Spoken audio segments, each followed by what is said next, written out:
Vroom, vroom, vroom.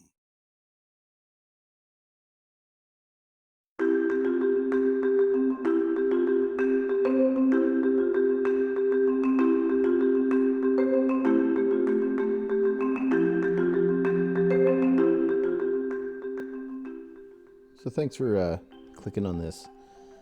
This is a kind of a video of me testing out some of my new recording equipment. Trying to make more videos and,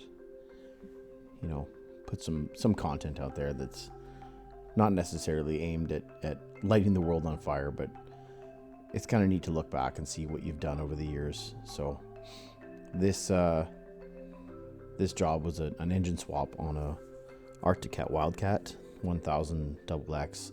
The customer had just purchased this thing 9 kilometers down the road, exploded the engine. And I've seen how this guy drives. It is not his fault. This thing was ready to blow when he bought it. Previous owner, obviously, not the most stand-up guy in the world.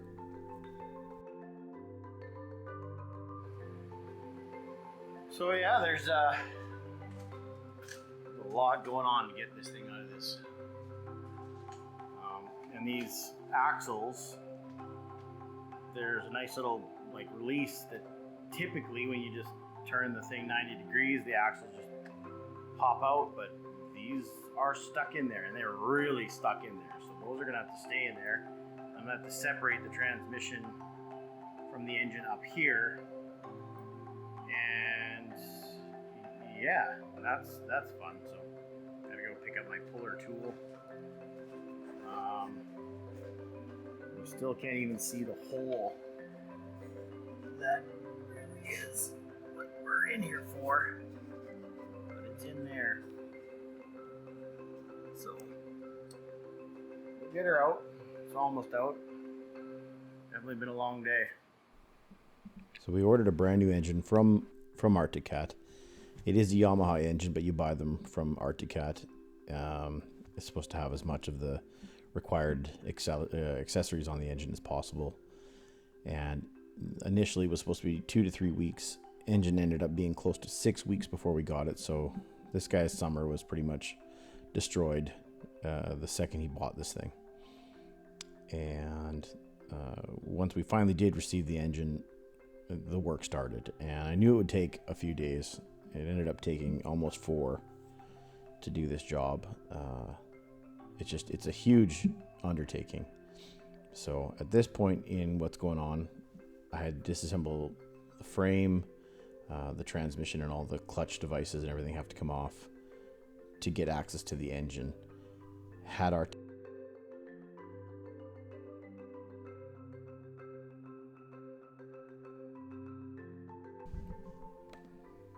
So we still don't have access to seeing the magic window on the side of the engine that the rods jumped out of. So I got to pull this last, attachment plate mount between the engine and the transmission's got to come off, and then we'll have access to see the full extent of the damage. But yeah, it's just kind of neat to see how many things bolt together to make one of these things put together. There it is. That is the access hole that's not supposed to be there. So we can definitely see when we look deep in there that the rod's completely gone from it. Come on, get your camera in there and look. There it is. When I looked at it pretty close, you could see how hot it had gotten. Definitely a lack of oil had happened. It lost oil pressure. And then I'm guessing that the rod seized onto the crank, and then that's it. There's so much inertia and momentum that it just snaps the rod and throws it to the side of the engine.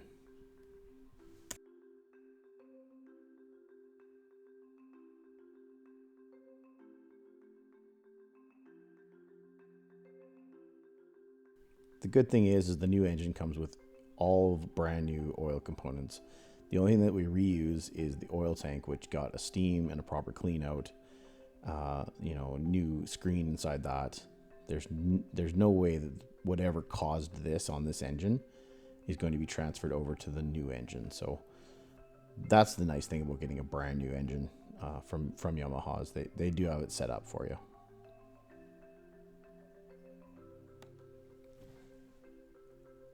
So I'm just about ready to pull the engine completely out. You can see how every item on this thing is covered in mud, and it's not like normal mud.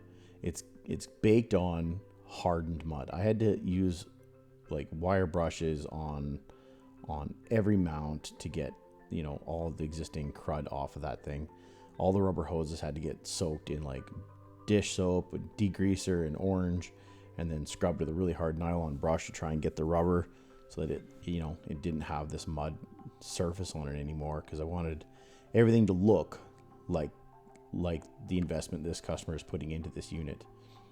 And I know it's just going to go out and get dirty again, but it's best that it has the care and attention, and that way you also get a chance to look at all the components.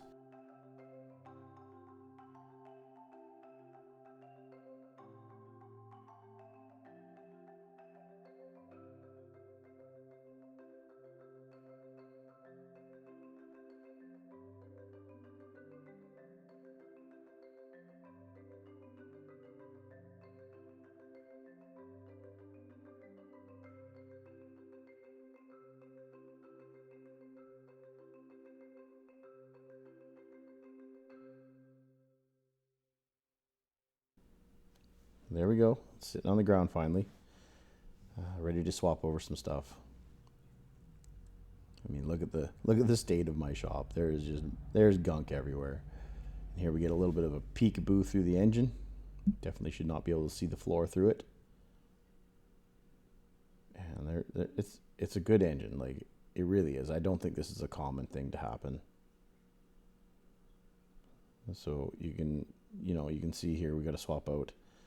The intake manifold's got to go over onto the new engine. The front crank pulley also has to end up on the new engine. And here I've got the brand new out of the box from Arctic sitting there ready to go. So it comes with a new water pump, oil filter, starter, spark plugs, coils. It's all included into that engine, which is kind of nice. I brought it over towards where I was working and began the swap over. Like there's a kind of an engine cradle that sits on there that had to be swapped over first. And then I scrubbed the intake manifold and made sure that was ready to go on. That's clean, put on there. And yeah, you kind of just take one piece at a time. It didn't look like there was much to put on there, but got her swapped out. Then I used my special service bucket. Happened to help me with, just happens to be the right height to help to get it up into the engine and bolt it up. Come on, focus. So it is day 3 of this Wildcat engine replacement. Feels like day 12. The engine is in. So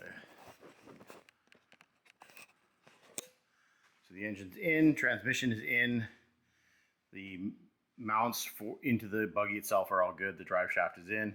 I just have to tighten up a couple of bolts here. This is the last thing I did last night.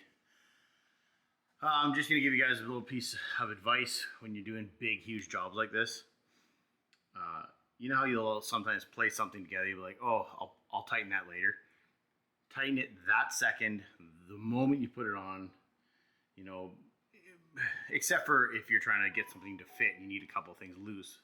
But once you have it fit, you tighten everything else. But hose clamps, you know, connectors, just do it as you're at that point. Otherwise, you're going to get to the point where you can't access those things anymore, and then you can't get to it to tighten it.